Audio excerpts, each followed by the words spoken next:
Е така, значи од кога се вкрстиле првиот и првата, ја создале македонската земја, ги создале своите деца, тоа се 12 богови.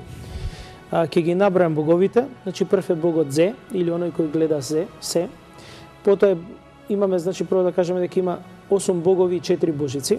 Богот Зе, божица на сончева светлина е богот Зее, бог на младото сонце е богот Зе. Денеска за младо сонце би бил Исус, а кога имаме свадба, младоженецот се нарекува Зет.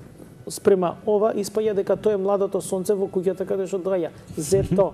И тоа стои во каменот од Розето, баш пишува дека на таткото еве ги врските. Значи Зето си се пројавува како младо сонце. Богот Зе е ладна месечева светлина. Богот Же е божица на животна енергија. Богот Ве е бог на мајстори градби, мајсторот. Богот Во е бог на водите. Богот Ко е бог на писменоста. Богот Джо е бог на животните. Богот Ка е бог на здравието или змеј. Ка е здравие. Сме имали божица на писменоста. Или неписмени сме биле. Така е, те неписмени. Може би превише сме били писмени, па... Така, како и да е, значи, корењата треба да излезат. Богот на војната е богот Ѓа. Бидејќи е во слогови пишувано, скратеница од ѓавол. Значи, сите богови имаат само по еден слог. И толку е македонскиот систем, затоа што слогот значи, слогот ја носи информацијата кон што се однесува. Ние денеска зборуваме со зборови или составени се зборовите од повеќе слогови, меѓутоа не ја знаеме суштината на тие слогови што значат. Девојка би било спрема македонското ова здраво божество. Да. Дере вој русите го користат, ние имаме скратена верзија дрво, значи ова тврдо божество.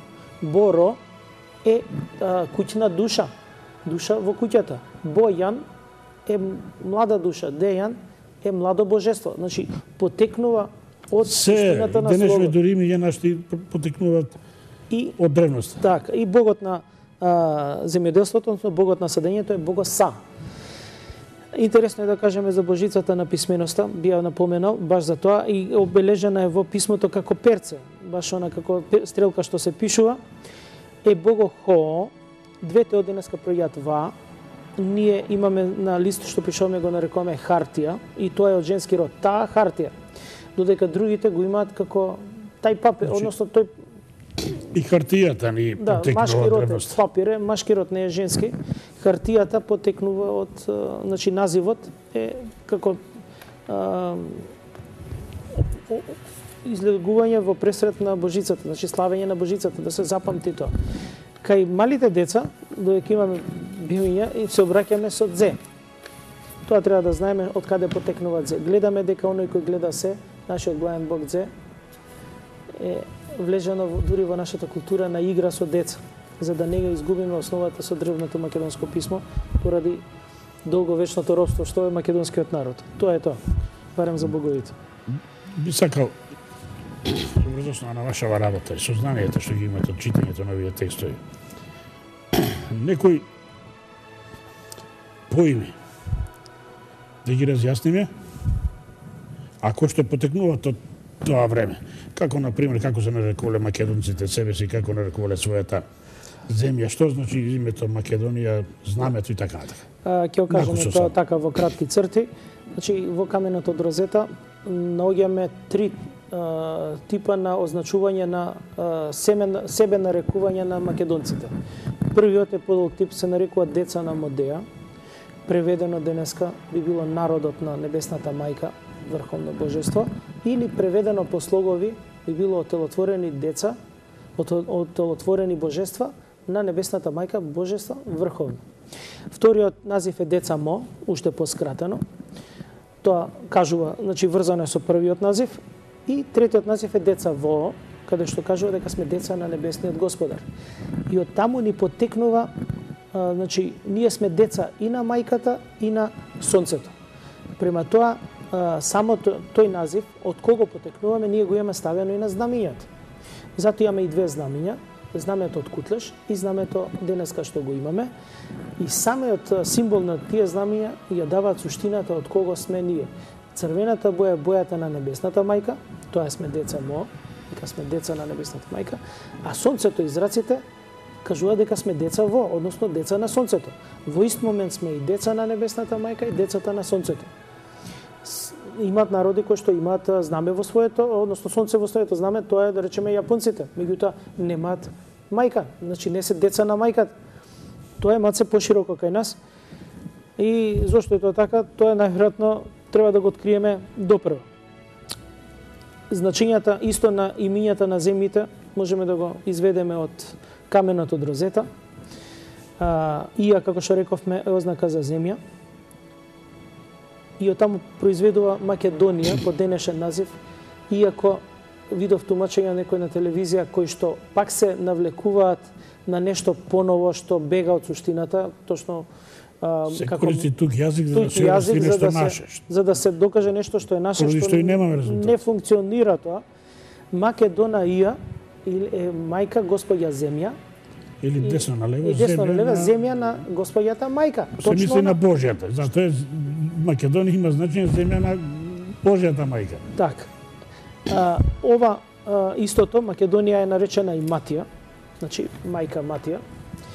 Далечна мајка е Далматија, значи ова е директно изведба како ги нарекувале териториите на Македонија. Околината на Солна Матија, да. Денешна Албанија Матија, па имаме Далматија. Дури и Кроатија тука во крајните делови на таа Матија е Кроатија, зашто се искроени до тука е Матија, тој дел го држал. Ќе видиме подоцна што пишувале средновековните. Еве на пример на север имаме Дарданија.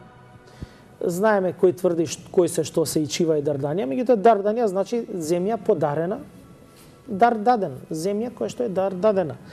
А на север од нив е Моезија или Мезеија, што значи моја северна или ладна земја. Тоа директно произлегува све јазикот открива. Така, самите слогови даваат значење што значи, смо треба да ги разбереме слоговите. Би сакал да се вратиме на крстов, како најстариот македонски символ, го објасниме. Означува, значи,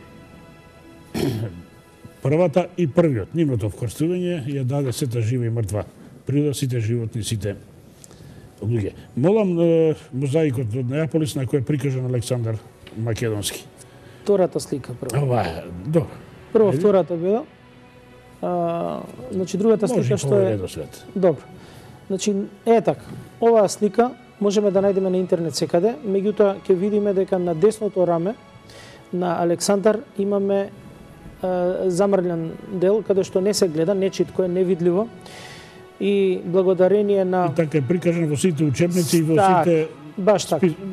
Значи намерно тргам со ова затоа што во последниот период се појави слика, би се вратили на претходната, е така каде што за прв пат како грчка пропаганда од нивната така наречена хелеска култура за изложбата во Њујорк, во Лондон. Ја даваат оваа слика на која што јасно се гледа на десното раме крстот на Александар. Заради појаснение, ова е мозаикот од Неапол, денешна Кавала.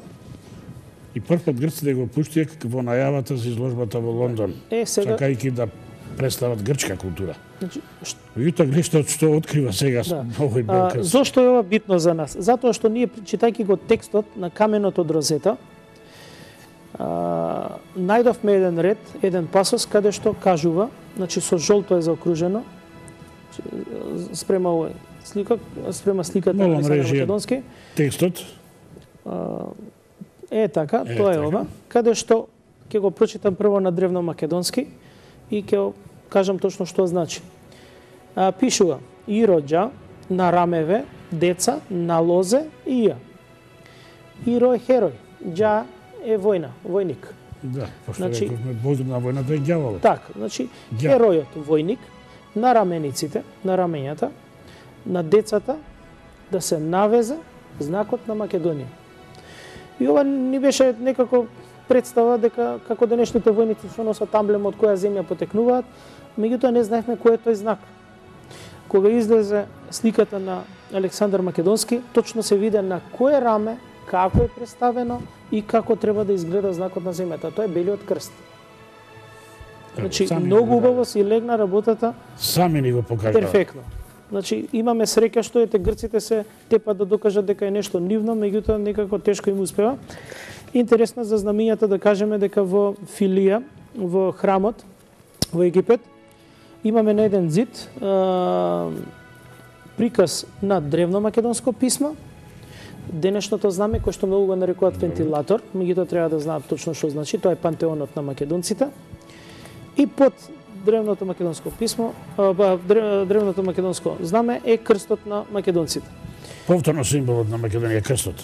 Е така, значи во Египет за владењето на Птоломеите си го нацртале крстот на зидот, а не биле христијани. Значи ни прави проблем тоа во денешното сваќање. Пред христијански символ е, подоцна е преземен во христијанството.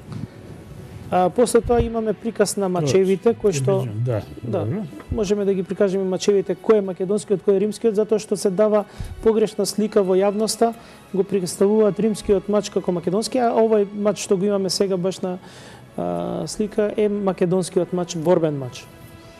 Римскиот е сосема различен. Да видиме нешто за Шамполион. Познато е дека каменот од Рзета прв се обиде и го расчита францускиот научник Шамполион. И тоа го преведе само првиот текст, хиероглифите, застана на вторите. И тоа е многу интересно што тоа го пишува во една своја книга, кој ги содржи писмата до пријателите. Тој во неј е значи објавено едно писмо што тој го упатил до своите пријатели, во кој што зборува за јазикот и писмото на кој што се содржани на каменот од Розета. Би сакал за тоа нешто повеќе да ни кажете. Така, ова е интересно. Мала мрежија, идеме со фотографијата на Шамполион и каменот од Розета. Така, значи на оваа слика е прикажан каменот од Розета и текст пропратен во врска со објаснувањето на Шамполион. Шамполион е прв кој што успеал да поврзе